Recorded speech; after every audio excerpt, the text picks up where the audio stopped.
तो दोस्तों आज का जो हमारा पौधा है वो है गुलाब का पौधा। जैसा कि दोस्तों अप्रैल का महीना चल रहा है और बहुत सारे लोगों को जो है दोस्तों बहुत सारी परेशानी से होकर गुजरना पड़ रहा है, क्योंकि गुलाब का जो पौधा है दोस्तों वो इस टाइम पे जो है वो स्ट्रेस में चला जाता है।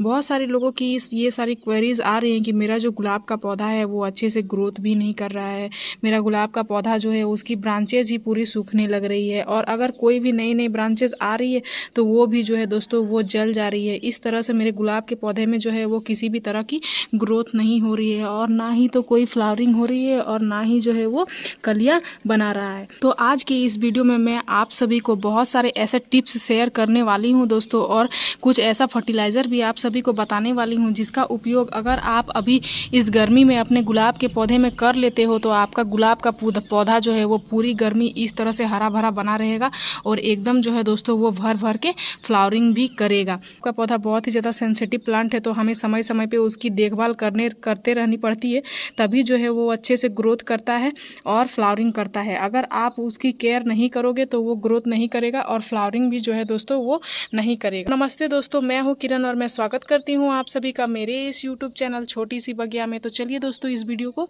शुरू करते हैं। तो देरी नहीं करते हुए सबसे पहले बात करते हैं दोस्तों टिप्स नंबर 1 की। तो टिप्स नंबर 1 हमारा ये है दोस्तों कि आपके पौधे में जितनी भी सारी जो है फ्लावर्स आके जो सूख चुकी हैं उनको आपको अपने पौधे में नहीं रखना है। उनको जैसे ही वो मुरझाने लगे उसको सबसे पहले आपको कटाई कर लेना है। जब तक आप कटाई छटाई स्टार्ट नहीं करोगे दोस्तों तब तक आपका गुलाब का पौधा ग्रोथ नहीं करेगा। अगर आप कटाई नहीं करोगे तो गुलाब के पौधे की जो ग्रोथिंग हार्मोन है वो एक्टिव ही नहीं होगी, और ग्रोथिंग हार्मोन एक्टिव नहीं होगी तो फिर वो जो फ्लावरिंग करने के लिए रेडी नहीं होगा। तो आप मेरे इस पौधे को, मैंने इस पौधे की कितनी अच्छी से कटाई की है, तो इसे देख सकते हैं जितनी भी सारी नई नई ब्रांचेज आ रही है उनमें कलियां बनना शुरू हो गई है। देख सकते हैं यहाँ से एक कलियां बनना शुरू हो गया, यहाँ एक कली बन रहा है, यहाँ एक कली बन रहा है। इस तरह से जब भी आप कटाई छटाई करना शुरू करोगे, चाहे वो कोई भी सीजन हो, आपको सॉफ्ट प्रूनिंग जो है वो करते रहना है। आपका पौधा जो है दोस्तों हमेशा नई नई ब्रांचेज में ही जो है वो फ्लावरिंग करता है, पुरानी ब्रांचेज में कभी भी फ्लावरिंग नहीं करता है। उसके बाद बात करते हैं दोस्तों टिप्स नंबर 2 की। तो टिप्स नंबर 2 हमारा ये है दोस्तों कि आपको अपने गुलाब के पौधे की जो है वो 15-15 दिन में मिट्टी की गुड़ाई करते रहना है। देख सकते हैं मैंने जो है वो कल ही अपने सारे ही गमले की मिट्टी की गुड़ाई की हुई है। इस तरह से आपको गुड़ाई करते रहना है। उसके बाद बात करते हैं दोस्तों टिप्स नंबर 3 की। तो टिप्स नंबर 3 ये है दोस्तों कि आपको जो है वो गुड़ाई करने के बाद तुरंत पानी नहीं देना है। उसको एक दिन के लिए जो है वो, जिस तरह से मैंने कल शाम को गुड़ाई की हुई है, तो गुड़ाई करने के बाद आपको उसको धूप लगाना है। मिट्टी जब अच्छे से सूख जाए तब आपको उसको पानी देना है।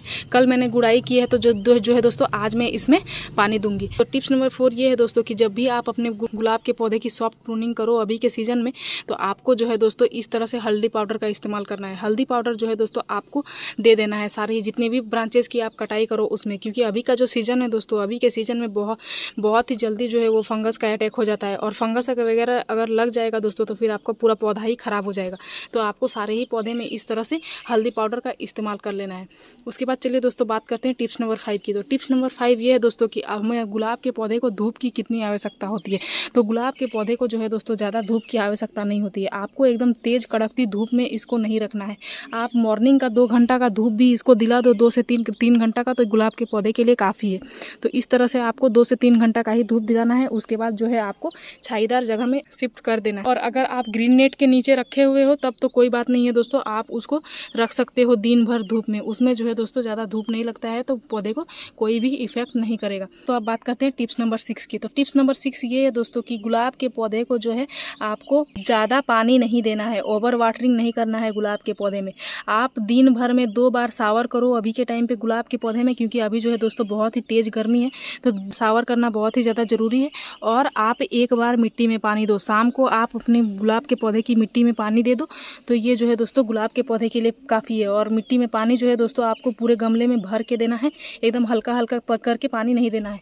इस तरह से आपको गुलाब के पौधे की केयर करना है। बात करते हैं दोस्तों नेक्स्ट टिप्स की। तो नेक्स्ट टिप्स ये है दोस्तों कि आपको वाटरिंग करने के बाद इस बात का भी ध्यान देना है कि कहीं आपके गमले में पानी जमा तो नहीं हो रहा है। अगर गमले में पानी जमा हो रहा है दोस्तों तो आपको सबसे पहले जो है उसके ड्रेनेज को साफ करना है और अच्छे से क्लियर करना है। गुलाब के पौधे में पानी जमा नहीं होना चाहिए दोस्तों। अगर पानी जमा होके रह जाएगा तो फिर जो है उसके रूट्स जो है वो सड़ने लगेंगे, और रूट्स सड़ने लगेंगे दोस्तों तो फिर पौधे का ग्रोथ नहीं होगा, और वो इस तरह से जो है वो कलियां नहीं बनाएगा, और भर भर के उसमें जो है वो फ्लावर्स भी नहीं आएंगे। तो गुलाब का पौधा जो होता है दोस्तों वो बहुत ही ज़्यादा हैवी फीडर होता है। अगर हम लोग उसको अच्छे से फीड नहीं करेंगे तो फिर वो जो है अच्छे से फ्लावरिंग नहीं करेगा। समय समय पर जो है दोस्तों उसको सारा ही पोषक तत्व तो देना पड़ता है, तभी जो है हमारा गुलाब का पौधा भर भर के फ्लावरिंग करता है और इस तरह जो है वो एक ही ब्रांचेस में ढेर सारी जो है वो कलियाँ बनाता है। तो आज जो मैं फर्टिलाइज़र आप सभी के साथ शेयर करूंगी दोस्तों वो आपके घर में बहुत ही आसानी से उपलब्ध हो जाएगा। और वो जो फर्टिलाइज़र है दोस्तों इस गर्मी आपके पौधे को हरे भरे बनाए रखने में और बहुत सारी ग्रोथ लेने में और इस गर्मी से जो है वो बचने में बहुत ही अच्छे से जो है दोस्तों हेल्प करेगा। एक बार आप इस फर्टिलाइज़र का इस्तेमाल कर लोगे तो फिर आप देखोगे दोस्तों आपके पौधे में कितनी ही अच्छी ग्रोथ होगी और किस तरह से आपका पौधा जो है वो फ्लावरिंग करना शुरू हो जाएगा। तो चलिए दोस्तों देरी नहीं करते, सबसे पहले मैं आप सभी को बता देती हूँ कि इस फर्टिलाइज़र को बनाने में आपको किस किस इंग्रेडिएंट की ज़रूरत पड़ेगी। सबसे पहले देख सकते हैं दोस्तों यहाँ हमने लिया हुआ है कम से कम 5 से 6 लीटर पानी। मैं अपने सारे ही पौधे के लिए बनाऊंगी दोस्तों, मेरा जितना ही सारा गुलाब का पौधा है मैं अपने सारे ही पौधे में दूंगी, क्योंकि मैंने अपने सारे ही गमले की जो है वो कल अच्छे से गुड़ाई की हुई थी। तो देख सकते हैं मेरा जो सारा ही गमला है वो बहुत ही अच्छे से सूख चुका है। तो अब मैं सारा ही मैं न्यूट्रिशन दूंगी, तभी जो है हमारा पौधा जो है वो इस गर्मी में अच्छे से इस तरह से फ्लावरिंग करेगा और एकदम हरा भरा बना रहेगा। तो सबसे पहले जो हमने लिया हुआ है दोस्तों वो लिया हुआ है देख सकते हैं 5 से 6 लीटर जो है वो पानी है। उसके बाद इसमें जो है दोस्तों को ऐड करना है ये गोबर के उपले हैं। और गोबर के उपले जो है दोस्तों आपको खटाल वगैरह में बहुत ही आसानी से उपलब्ध हो जाएंगे। अगर आप गांव में रहते हैं तो ये जो है आपको बहुत ही आसानी से मिल जाएगा। तो इसको जो है दोस्तों आपको छोटे छोटे टुकड़े करके आपको इस पानी में जो है वो डाल देना है। तो चलिए सबसे पहले मैं छोटे छोटे टुकड़े करके इसको इस तरह से डाल लेती हूँ। जितने छोटे छोटे टुकड़े कर पाओ दोस्तों उतना ही अच्छा बात है। गोबर का खाद, गोबर का उपला या वर्मी कंपोस्ट, ये सारे चीज जो है दोस्तों ये आपके पौधे के लिए बहुत ही अच्छा होता है और गर्मी में देना जो है दोस्तों और भी अच्छा है। तो यहाँ मैंने 3 गोबर के उपले ली हुई हूँ। तो अगर आप कम क्वांटिटी में बना रहे हो तो आप कम लेना, और अगर आप ज़्यादा क्वांटिटी में बनाओ 5 लीटर से 10 लीटर अगर पानी लिए हो तो आप 6-7 गोबर के उपले ले सकते हो। गोबर का जो खाद होता है दोस्तों वो बहुत ही ज़्यादा पौष्टिक आहार होता है हमारे गुलाब के पौधे के लिए या कोई भी फ्लावरिंग प्लांट के लिए। आपको महीने 2 महीने में एक बार गोबर का खाद देना बहुत ही ज़्यादा जरूरी है। गोबर के उपले हमने दे दिए हैं। उसके बाद ये देख सकते हैं दोस्तों ये जो है ये सूखी हुई चाय की पत्ती है। इसको जो है ये उबली हुई सूखी चाय की पत्ती है दोस्तों, इसको हमने अच्छे से जो है दोस्तों अच्छे से धो के और धूप में सुखा लिया हुआ है। और ये यूज़ की हुई चाय पत्ती है दोस्तों। अगर आप फ्रेश चाय पत्ती लो तो फिर आप 2 से 3 चम्मच लेना, लेकिन ये यूज़ की हुई चाय पत्ती है तो इसको मैंने इतना सा ली हुई हूँ। उसके बाद इसमें आपको जो ऐड करना है दोस्तों वो आप देख सकते हैं वो है ये लकड़ी की राख। यहाँ हमने 1 प्लेट इतना जो है दोस्तों लकड़ी की राख ली हुई है। और लकड़ी का राख जो होता है दोस्तों ये एक जैविक उर्वरक के रूप में जो है वो पौधे में काम करता है। और इसमें जो है दोस्तों बहुत सारे ऐसे पोषक तत्व पाए जाते हैं जैसे कि कैल्शियम, पोटासियम, जो पौधे की ग्रोथ करने में बहुत ही अच्छे से हेल्प करते हैं। और जब आप जो है दोस्तों अपने ग्रो बैग भरने के लिए या फिर गमले की मिट्टी जब आप तैयार करो तो भी आप जो है दोस्तों लकड़ी की राख का इस्तेमाल कर सकते हो। ये जो है दोस्तों उसमें फंगस वगैरह भी नहीं लगने देगा और उसमें जो है इसमें जो है दोस्तों बहुत ही अच्छा पोषक तत्व भी पाया जाता है। कैल्शियम, मैग्नीशियम का जो है दोस्तों बहुत ही अच्छा सोर्स है। तो इस तरह से आपको इसको भी डाल देना है। चाय पत्ती जो हमने इस्तेमाल किया था दोस्तों वो नाइट्रोजन का बहुत ही अच्छा सोर्स है और वो जो है हमारे गमले की मिट्टी को जो है वो एसिडिक बनाए रखता है। और हमारे गमले की मिट्टी जो है वो एसिडिक बनी रहती है, तभी जो है हमारा पौधा बहुत ही अच्छे से ग्रोथ करता है। और गुलाब के पौधे के लिए जो है दोस्तों एसिडिक मिट्टी का होना बहुत ही ज़्यादा ज़रूरी है, इसलिए हमने यहाँ पे चाय पत्ती ऐड किया। और ये तीनों चीज़ को जो है दोस्तों आपको लकड़ी की सहायता से अच्छे से जो है वो मिला लेना है। आपको किसी लोहे वगैरह की सहायता से नहीं मिलाना है दोस्तों, आपको लकड़ी की सहायता से ही मिलाना है। तो इस तरह से उसके बाद हम लोग इसमें जो ऐड करेंगे दोस्तों देख सकते हैं दोस्तों ये है सीवीड ग्रेन्यूल। आप सीवीड फर्टिलाइजर, सीवीड ग्रेन्यूल कुछ भी ले सकते हो। और यहाँ जो है दोस्तों हमने लिया हुआ है कम से कम 25 से 30 दाना। इसको भी हम लोग इस तरह से ऐड कर देंगे इसमें और अच्छे से जो है वो मिला लेंगे। सीवीड ग्रेन्यूल जो हमने इस्तेमाल किया है दोस्तों इससे जो है हमारे पौधे को ग्रोथ करने में बहुत ही अच्छे से हेल्प करता है और ये मिट्टी को जो है दोस्तों बहुत ही अच्छे से उपजाऊ बनाती है। और हमारी मिट्टी जब उपजाऊ बनेगी दोस्तों तभी जो है हमारा पौधा अच्छे से ग्रोथ कर पाएगा। और बेसिकली इसका इस्तेमाल जो है दोस्तों गर्मी के दिन में इसलिए किया जाता है क्योंकि जो है दोस्तों ये हमारे गमले की मिट्टी में नमी को बनाए रखने में बहुत ही अच्छा हेल्प करता है। और गर्मी के दिन में अगर हमारे पौधे की गमले की मिट्टी अगर नमी बनी रहेगी दोस्तों तो हमारा पौधा जो है वो बहुत ही अच्छे से ग्रोथ भी करता है और फ्लावरिंग भी करता है। इसलिए गर्मी के मौसम में जो है दोस्तों हमें सीवीड फर्टिलाइजर का इस्तेमाल करना बहुत ही ज़्यादा ज़रूरी है। चाहे आप सीवीड फर्टिलाइजर का इस्तेमाल करो या सीवीड ग्रेन्यूल का इस्तेमाल करो, दोनों ही जो है दोस्तों एक बेहतरीन फर्टिलाइजर ही है और एकदम ऑर्गेनिक फर्टिलाइजर है। उसके बाद इसमें जो मैं ऐड कर रही हूँ दोस्तों वो देख सकते हैं वो है ये आधी चम्मच जो है वो एप्सम सॉल्ट जो है दोस्तों ये भी हमारे पौधे की मिट्टी में नमी को बनाए रखने में बहुत ही अच्छे से हेल्प करता है और ये जो है दोस्तों फूलों की पैदावार को बढ़ाने में बहुत ही अच्छे से हेल्प करता है। तो इन सारी चीज़ों को हमें डाल के जो है दोस्तों इन सारी चीज़ों को हमें डालना है और इस तरह से जो है दोस्तों लकड़ी की सहायता से मिला लेना है। और एप्सम सॉल्ट जो है दोस्तों इसे का हमें ज़्यादा इस्तेमाल नहीं करना है क्योंकि ये जो है दोस्तों एक केमिकल फर्टिलाइज़र है। तो इसे जो है हमें इस तरह से आधे चम्मच ही देना है। यहाँ मैंने 5 लीटर पानी लिया हुआ है इसलिए जो है दोस्तों मैं यहाँ आधा चम्मच दी हूँ। अगर आप कम पानी लिए हो तो फिर आप उससे भी कम देना और अगर आप इससे ज़्यादा पानी लिए हो तो फिर आप 1 चम्मच देना। तो इस तरह से आपको डाल देना है और डालने के बाद जो है दोस्तों आपको एक ढक्कन की सहायता से इसको ढक के रख देना है। ये चाहे तो फिर आप कपड़े की सहायता से ढको या फिर कोई भी कूट वगैरह की सहायता से ढको या फिर किसी भी चीज़ से आप इसको ढक के जो है दोस्तों 24 घंटा के लिए रख देना। और 24 घंटा के बाद जो है दोस्तों ये हमारा फर्टिलाइज़र जो है वो बिल्कुल अच्छे से बन के तैयार हो जाएगा। तो 24 आवर हो चुका है दोस्तों और इस तरह से जो है हमने इसको ढक के रख दिया था। और ढक के जो है दोस्तों आपको छाईदार जगह में रखना था। तो इस तरह से देख सकते हैं मैंने छाईदार जगह में इसको ढक के रख दिया था। और ये जो मेरा फर्टिलाइज़र है दोस्तों ये बहुत ही अच्छे से बन के तैयार हो चुका है, देख सकते हैं। लेकिन इसको जो है दोस्तों अभी गर्मी में आपको 24 आवर तक ही रखना है, उससे ज़्यादा आपको नहीं रखना है दोस्तों, नहीं तो जो है इससे बदबू आने लगेगा। तो उसके बाद आपको क्या करना है, इस तरह से लकड़ी की सहायता से अच्छे से इसको मिला लेना है क्योंकि अंदर जो है दोस्तों ये बैठ गया होगा क्योंकि इसको हमने 24 आवर के लिए रख दिया था। तो ये जेन्युइन है कि ये नीचे सारा ही जो चीज़ हमने इसमें डाला था वो सब कुछ जो है ये नीचे बैठ चुका है। तो इस तरह से सबसे पहले हम लोग इसको अच्छे से मिला लेंगे। अब देख सकते हैं दोस्तों इसका कलर किस तरह से चेंज हो चुका है। ये बहुत ही ज़्यादा शक्तिशाली खाद बन के तैयार हुआ है दोस्तों और ये हमारे पौधे को एकदम बहुत ही ज़्यादा ठंडक पहुंचाएगा इस गर्मी में। इस गर्मी से अगर आपको अपने पौधे को बचाना है तो इस खाद का इस्तेमाल करना बहुत ही ज़्यादा ज़रूरी है।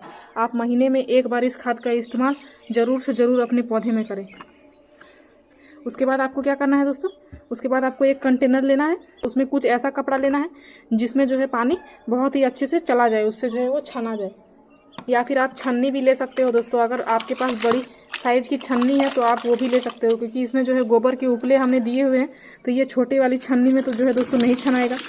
तो इस तरह से हमें इसको छान के निकाल लेना है। ये बहुत ही अच्छे से छना गया है दोस्तों। इस तरह से मैंने जालीदार कपड़ा लिया हुआ था तो देख सकते हैं कितना ही अच्छा से ये छाना गया है, एकदम फ्रेश हो गया है। हमें इसका इस तरह से वो डायरेक्ट इस्तेमाल नहीं करना है दोस्तों, हमें छान के ही इसका इस्तेमाल जो है वो करना है। तो ये जो हमारा 5 लीटर खाद था दोस्तों इसको हमने ये बड़े कंटेनर में डाल दिया है। तो आप लोग समझ ही गए होंगे दोस्तों कि इसको बड़े कंटेनर में क्यों डालना है, क्योंकि ये 5 लीटर जो हमने खाद बनाया है इसको जो है दोस्तों हमें 10 से 15 लीटर पानी में डाइल्यूट करना है। क्योंकि मैंने आपने जो है सारे ही पौधे के लिए इस खाद को बनाया था दोस्तों, ये एक बहुत ही ज़्यादा शक्तिशाली खाद बन के तैयार हुआ है। तो हम लोग इसमें जो है वो 10 लीटर पानी ऐड करूँगी और 10 लीटर पानी ऐड करने के बाद आपको अपने हर गमले में कितनी क्वान्टिटी में इसको देना है दोस्तों, उसके बाद मैं आप सभी को बताऊँगी। तो चलिए सबसे पहले पानी का डाइल्यूट कर लेते हैं। दोस्तों यहाँ मैंने लगभग जो है वो 10 लीटर पानी ऐड कर दिया है अपने खाद में और ये देख सकते हैं दोस्तों इतना शक्तिशाली खाद है कि देख सकते हैं इसका कलर जो है, मैंने 10 लीटर इसमें पानी ऐड किया है फिर भी देख सकते हैं इसका कलर किस तरह से बना हुआ है। तो इसको जो है दोस्तों चलिए मैं अब किस तरह से अपने पौधे में इस्तेमाल करती हूँ मैं आप सभी को बताती हूँ। सबसे पहला काम आपको जो करना है दोस्तों वो आपको ये करना है कि आपको जो है अपने गमले की मिट्टी की गुड़ाई कर लेना है। और एक बात का ध्यान देना है दोस्तों कि आपको कोई भी लिक्विड फर्टिलाइज़र का इस्तेमाल जो है वो गीली मिट्टी में नहीं करना होता है। तो देख सकते हैं मेरी मिट्टी तो गीली नहीं है, एकदम अच्छे से इसमें नमी बनी हुई है। इस तरह से आपको गर्मी में इस बात का ध्यान देना है कि आपके जो है वो गमले की मिट्टी में हमेशा जो है वो नमी बनी रहे, ज़्यादा गीली भी ना रहे, एकदम चिपचिपी ना रहे। इस तरह से आपको नहीं रखना है, लेकिन नमी को एकदम बनाए रखना है, सुखाना नहीं है अच्छे से। और इस तरह से उसके बाद इसकी गुड़ाई कर लेना है। मैं अपने सारे ही गमले के लिए बनाई हूँ तो सारे ही गमले की मिट्टी की जो है दोस्तों इस तरह से अच्छे से गुड़ाई कर लूँगी। और गुड़ाई करने के बाद जो है दोस्तों आपको देना है, फिर आपको अपने सारे ही फूल वाले फल वाले पौधे में इसको जो है वो दे देना है। और इसकी कोई क्वांटिटी नहीं है दोस्तों कि आपको कितनी क्वांटिटी में देना है, आपका गमले का मिट्टी जितना पानी सोखे आप उतनी क्वांटिटी में जो है वो दे सकते हो। लेकिन गुड़ाई की हूँ मैं अपने सारे ही पूरे गार्डन के पौधे के लिए बनाई हूँ दोस्तों। तो जितनी भी पौधे की मैं गुड़ाई की हूँ उसमें जो है दोस्तों मैं इस तरह से पूरे भर भर के दे दूँगी। गुलाब, गुड़हल, मोगरे सारे ही पौधे के लिए एकदम अमृत है दोस्तों। इस गर्मी में उसको जितनी ही ठंडक पहुंचाएगा उतना ही ज़्यादा जो है दोस्तों उसको न्यूट्रिशन भी दिलाएगा। इस गर्मी में हमें ज़्यादा से ज़्यादा कोशिश करना है दोस्तों कि तरल खाद का ही प्रयोग करना है ताकि हमारे पौधे को जल्दी से जल्दी न्यूट्रिशन मिले और वो जो है बहुत ही तेज़ी से ग्रोथ करे। तो इस तरह से हम लोग अपने सारे ही पौधे में इसका इस्तेमाल करेंगे। और इस खाद का इस्तेमाल जो है दोस्तों आपको 15 दिन में नहीं करना है, आपको महीने में एक बार ही इस खाद का इस्तेमाल करना है। और जब आप ये खाद अपने पौधे में दे दोगे दोस्तों, तो फिर आप जो है महीने भर के लिए कोई भी दूसरा खाद इस्तेमाल ना करें। या तो वो फिर होममेड खाद हो या फिर केमिकल खाद, कोई भी खाद का आप पौधे में इस्तेमाल ना करें। इस तरह से फ्लावरिंग चाहते हो इस गर्मी में भी, तो आपको इस खाद का इस्तेमाल करना बहुत ही ज़्यादा ज़रूरी है। तभी जो है दोस्तों आपके पौधे में इस तरह से भर भर के फ्लावर्स आएंगे। मतलब छोटा ही सा पौधा है दोस्तों, लेकिन सारे ही पौधे में देख सकते हैं कितनी ही अच्छी जो है वो फ्लावरिंग हो रही है। देख सकते हैं यहाँ से एक कली बनी हुई है, इसमें देख सकते हैं एक ही डाली में कितनी सारी जो है वो कली बनी हुई है। ये छोटा सा पौधा है लेकिन देख सकते हैं कितनी अच्छी फ्लावरिंग हो रहा है। यहाँ पे भी देख सकते हैं। तो ये सारा चीज़ जो है दोस्तों ये खाद पानी का ही कमाल है और देखभाल का ही कमाल है दोस्तों। अगर आप अपने पौधे की देखभाल नहीं करोगे, उसमें समय समय पे जो है वो खाद पानी नहीं दोगे, तो आपका पौधा जो है दोस्तों इस तरह से फ्लावरिंग नहीं करेगा। गर्मी में जो है दोस्तों सूख जाएगा। बहुत सारे लोगों की ये शिकायत थी कि मेरा पौधा जो है वो सूख रहा है, तो उनकी जो है दोस्तों वो सारी शिकायत भी दूर हो जाएगी। और आपका कोई भी पौधा हो, चाहे वो समर फ्लावरिंग प्लांट हो या फिर जो है वो विंटर का पौधा हो, वो भर भर के जो है दोस्तों वो फ्लावरिंग करेगा। तो मेरे इस वीडियो में दी गई जानकारी अगर आपको अच्छी लगी दोस्तों, तो मेरे इस वीडियो को लाइक कर दीजिएगा। अगर आप इस वीडियो के माध्यम से मेरे चैनल पे नए आए हैं तो मेरे चैनल को सब्सक्राइब कर लीजिएगा। इस वीडियो को पूरा देखने के लिए आपका धन्यवाद। मिलते हैं अगले वीडियो में। नमस्कार।